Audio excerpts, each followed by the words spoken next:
I don't have, that doesn't make what kind of sense?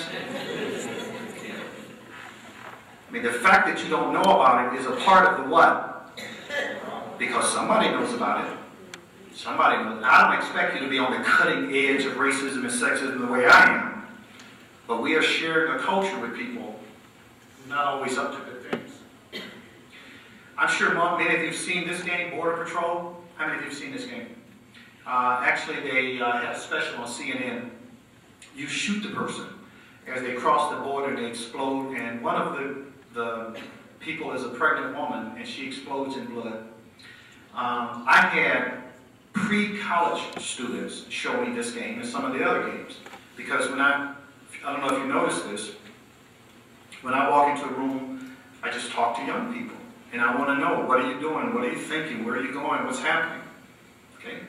Because I don't want to have my head in the sand. In this game right here, again, this is a video game.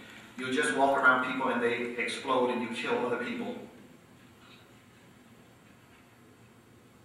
I bought this sweatshirt from the 28th Street Flea Market. Anybody know the 28th Street Flea Market? Boy, it's so good. I never give a talk near my home, Grand Rapids. So if I'm in Utah and I mention this, they're like, what is he talking about? But here when I say the 28th Street Flea Market and it's next door to that theater, you know what I'm talking about? That's so wonderful. You know what I'm talking about? Anyway, I bought this sweatshirt from them, and I bought it from a Puerto Rican American.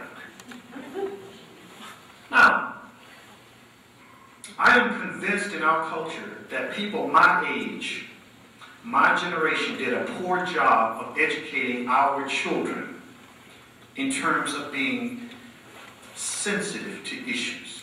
We taught them not to say certain things in their life. That's not what I mean. I did a poor job educating that kid, and his parents did too.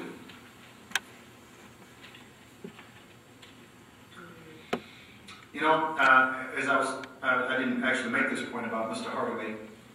He has the right to hate gays. He has the right to think they're going to hell. He doesn't have the right to mistreat them. You don't get to mistreat them. And not only don't you get to mistreat them, but when you're showing your hatred, I get to be there confronting your hatred. Right? Now, it's one thing if you decide that you want to have hatred, but when you go this step, or that step, that's just bad. That's just bad. These are children.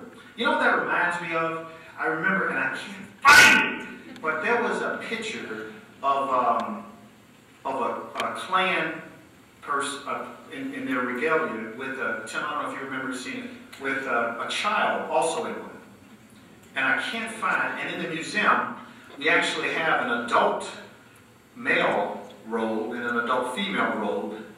And I've been trying to find a children's one because of that image. Now, a lot of times we say to ourselves, well, I wouldn't have my kid as a part of Mr. Phelps's or Reverend Phelps's group.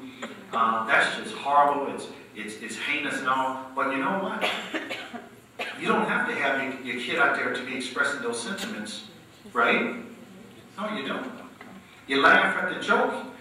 You are offering your tacit approval to it.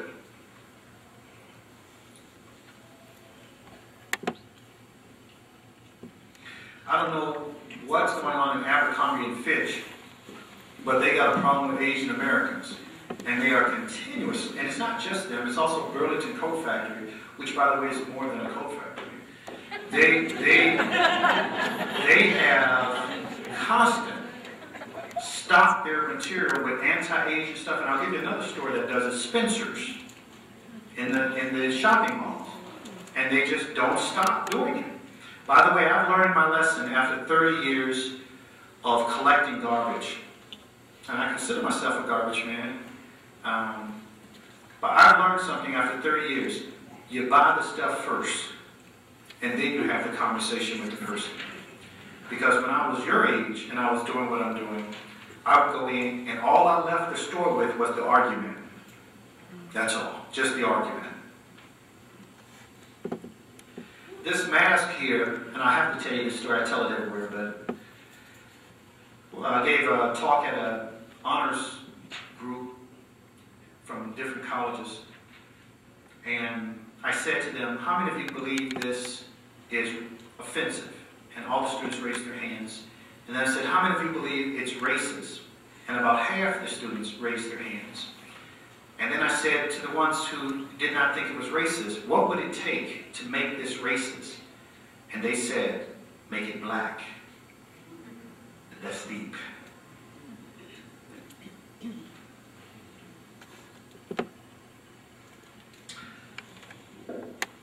I don't think it honors people to make them mascots, but that's my opinion.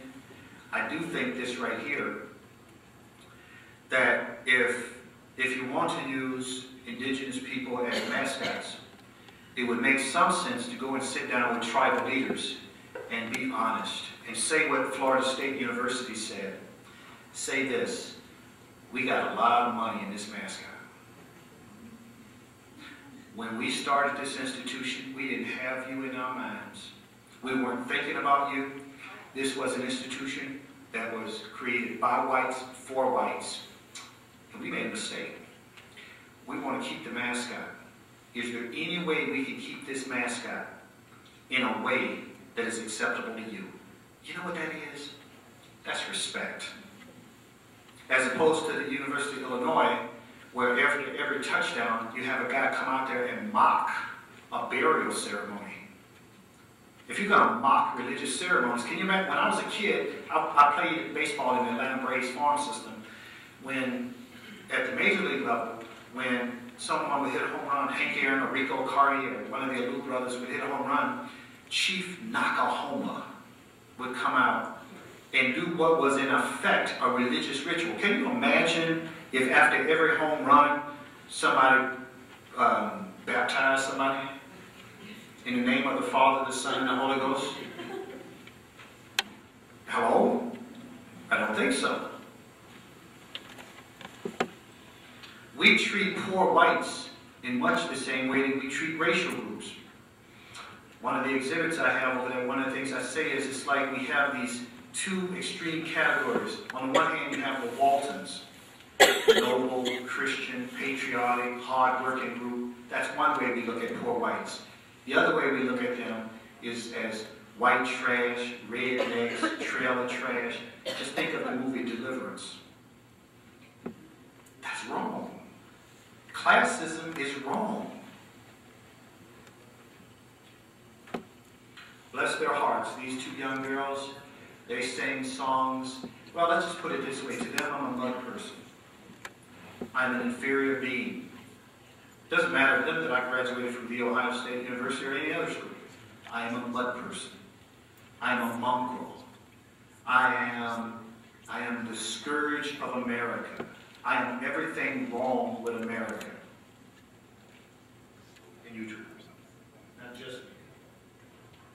These are trash talker dolls. We have some of these over here. You're not going to be able to hit them on top of their heads, but you have to hit them on top of their heads to make them talk. And when you hit them on top of their heads, they say the most stereotypical things you could imagine. By the way, you can buy these in Spencer's. Don't. Now think of blackface. Now, that's a fascinating question, by the way. Why would any race paint its face to look like another race? That's fascinating. I mean, there's some interesting theories out there. One theory is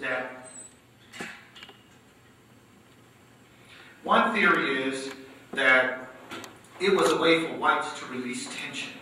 That it was a way for them to, because those shows were also kind of risque, a little burlesque and all. So it was a way to release. I get that.